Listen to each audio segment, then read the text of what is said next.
Who are Chris's least favorite ADP values in the first 10 rounds? Find out next on Fantasy Baseball Today Express.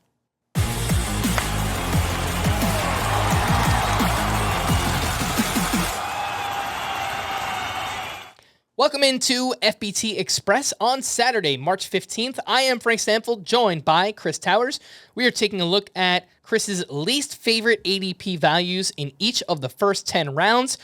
Hard to have a least favorite, I guess, in the first round, Chris. They're all good players, but Mets fans are not going to like to hear this one. Yeah, I mean, this is the one that has the highest risk of making me look dumb, right? Because, Juan Soto's awesome. Of course he's awesome. He's a first-round caliber player. But right now, he's going in, the top 7 on average. His ADP over the past 2 weeks, 7.1. I don't know if he's worth that. He's only a 4-category guy. He's not going to steal any bases. He's not such a good bet for batting average that you can count on him to be elite. He'll be good, but I don't think he's hit over 290 since 2020. There have been stretches, especially when he was on the Padres in Petco Park, where he wasn't hitting for a ton of power. Citi Field plays pretty close to Petco in terms of how left-handers hit for power. So I just do think there's a chance that he's, scare quotes, just a 280 hitter with 32 homers. I think he's awesome no matter what, but I'd rather have Kyle Tucker. I think I'd rather have Mookie Betts. I'd rather have Gunnar Henderson than Juan Soto. All right, let's move into the second round, and we don't have to travel too far because he plays across town. Come at me, New York. For the New York Yankees. I actually live in New York. Please don't come at me. That'd be scary. Jazz Chisholm is the least favorite pick in the second round. And look, it's not a question of upside. It's not a question of potential. He has tons of that. I think there's a world in which Jazz Chisholm plays like a first rounder. We saw it after the trade to the Yankees. He was on a 30 homer, 50 stolen base pace. If he's hitting at the top 4 of that lineup, it could be a ton of runs, a ton of RBI, hitting near Aaron Judge. It's just his injury history. I'm surprised, given how much people downgrade players for injury risk, that Jazz Chisholm is a second rounder. He made it through 147 games last season. Let's not forget he had that elbow strain in August that he came back from. Didn't look great. It could have been worse for him. And it kind of feels like Luis Robert last year. All right, let's move into the third round, Chris, and we will just keep annoying the biggest market teams in baseball because Garrett Crochet is the player you're avoiding in the third round. Yeah, Garrett Crochet, look, he in terms of talent, he might be the best pitcher in baseball, or at least the best starter in baseball. He had a higher strikeout minus walk rate than Paul Skeens last year. That is a bonkers number. He's also only thrown more than 70 innings in a season one time. He had 25 combined innings in his previous 2 seasons before. He was recovering from Tommy John surgery. He's had a lot of injury issues. He wasn't a workhorse in college, wasn't a workhorse as a prospect. I think there are more ways it can go wrong for Garrett Crochet than it can go right. If he was a 4th rounder, I might be okay with it. 3rd round, top 30 pick, I can't do it. On to the 4th round. Chris, why do you hate fun? Because Wyatt Langford is the 4th rounder with your least favorite ADP. I mean, didn't we learn our lesson last year? Guess not. When we had nothing concrete to go on with Wyatt Langford and we just kept pushing him up draft boards. Last year it was top prospect, having a big spring, looks like he's going to make the team. We ended up pushing him like he was going top 75 after 30 professional games. Last year, he was a fine player for fantasy. He ended up being worth about $13 in Fangraphs auction calculator. That's a must-start player. If you actually had him on your team, though, he wasn't a must-start player. He wasn't very good. He wasn't useful until September. He had the awesome September. It was a sign of what the potential could be. It was 1 month out of 6. I can't pay what is now a top 40 price for that kind of track record. On to the 5th round, and your least favorite pick is Yainer Diaz. I do want to add a little context here because I believe this is based on NFBC ADP, where it's 2 catcher leagues, and he is pushed up the board. His overall ADP on other sites is not this high, but at least on the NFBC it is. Yeah, he is 56th overall at the NFBC, and that's what we're using for this exercise. So, look, I don't mind if you want to push catchers up your board that high, but I'd rather do it with Adley Rutschman, who has a more well-rounded skill set, much better plate discipline. And before Adley Rutschman's hand injury last year, was on a 30-homer pace. Yainer Diaz, look, we've seen the high batting for average from him last season. We saw a ton of home runs in 2023. If he puts both of those together, yeah, he could be the number one catcher. But he played 140 games or 147 games last season. 47 of them came either at first base or DH. Well, they signed Christian Walker, huge upgrade at first base.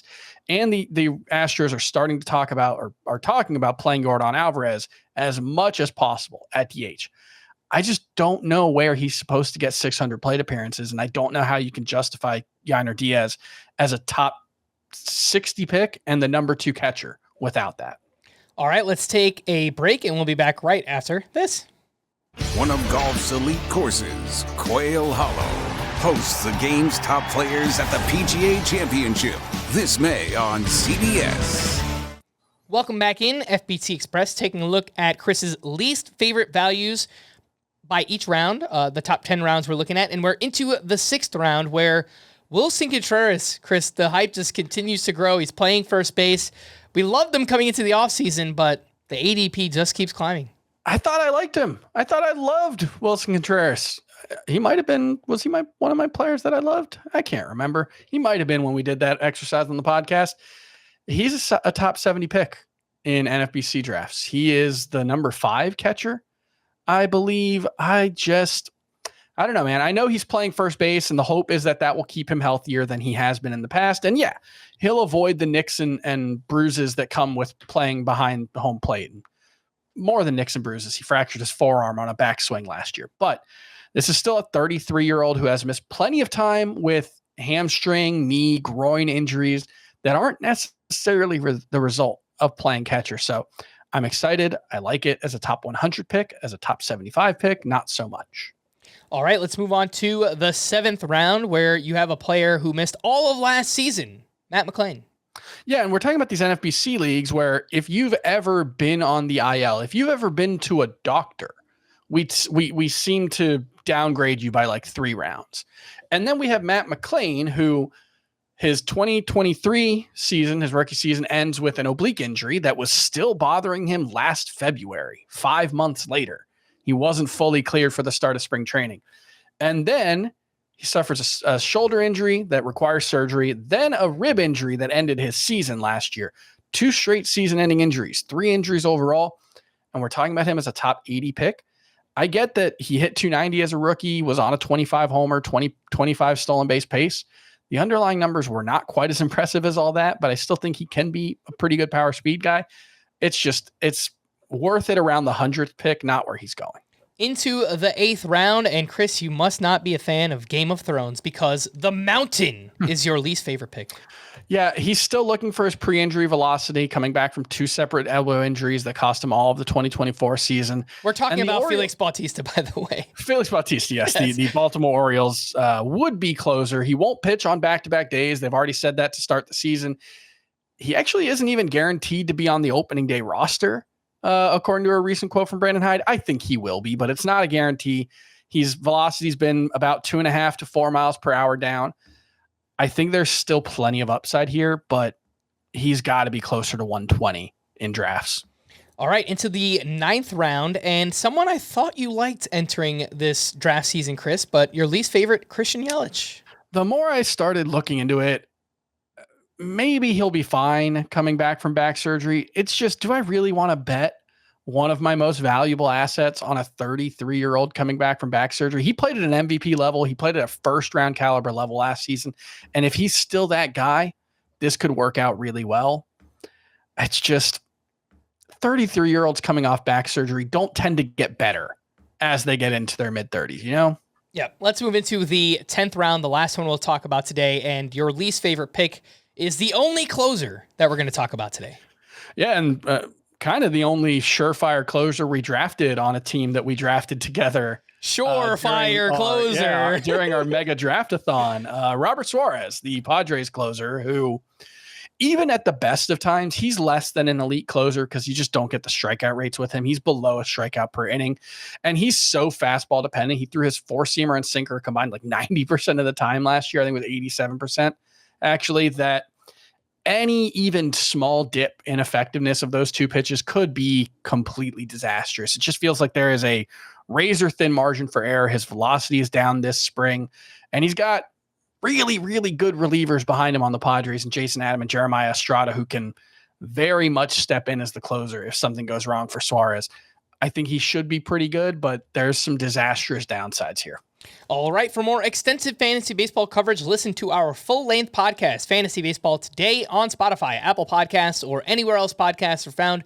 Thanks for listening to Fantasy Baseball Today Express, and we will be back again next week. Bye-bye!